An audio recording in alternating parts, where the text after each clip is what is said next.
మేజర్‌గా గవర్నమెంట్ ఈ నిర్ణయం ఎందుకు తీసుకుంది? కేవలం సోషల్ మీడియా ప్లాట్‌ఫార్మ్స్ బ్యాన్ చేయడం వాళ్ళ లక్ష్యమా అంటే కాదు. యాక్చువల్లీ గవర్నమెంట్ తరపున చాలా మందికి వ్యతిరేకమైన ఆలోచనలున్నాయి.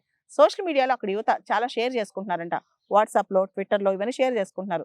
నేపాల్‌కి సంబంధించిన అంటే ప్రభుత్వ వ్యతిరేక డిసెంట్ అనేది ఏదైతే ఉందో అది సోషల్ మీడియాలో చాలా వైరల్ అవుతుందంట. దాన్ని ఆపటానికి తెలివిగా ప్రభుత్వం ఈ చర్యలు తీసుకుందని చెప్పి నేపాల్ యువతకి కోపం వచ్చిందనమాట. కోపం వచ్చి రోడ్ల మీదకొచ్చారు. అసలు మా ఇన్‌స్టాగ్రామ్, ఫేస్‌బుక్, వాట్సాప్ ఇవన్నీ బ్యాన్ చేయడానికి మీరెవరు? మా డిసెంట్‌ని ఆపటానికి మీరెవరు? ఇంత అవినీతి ప్రభుత్వం మాకు అని చెప్పి నేపాల్ ప్రజలందరూ కూడా బయటకొచ్చారు. అంతేకాదు ప్రజలు బయటకు రావడంతో నేపాల్ పోలీసులు కూడా ఈ హింసను అణగొట్టడానికి రబ్బర్ బుల్లెట్స్ ఇవన్నీ కూడా స్టార్ట్ చేశారు. ఆ తర్వాత పెద్ద హింసే చెలరేగిందనమాట. ఆ హింసలో దాదాపు 19 మంది ప్రాణాలు విడిచారు. అయితే చివరికి నేపాల్ ప్రభుత్వం నిన్న రాత్రి దిగొచ్చిందనమాట. దిగొచ్చి ఈ బ్యాన్ ఆపేసింది. అంటే సోషల్ మీడియా మీరు ఉండొచ్చు.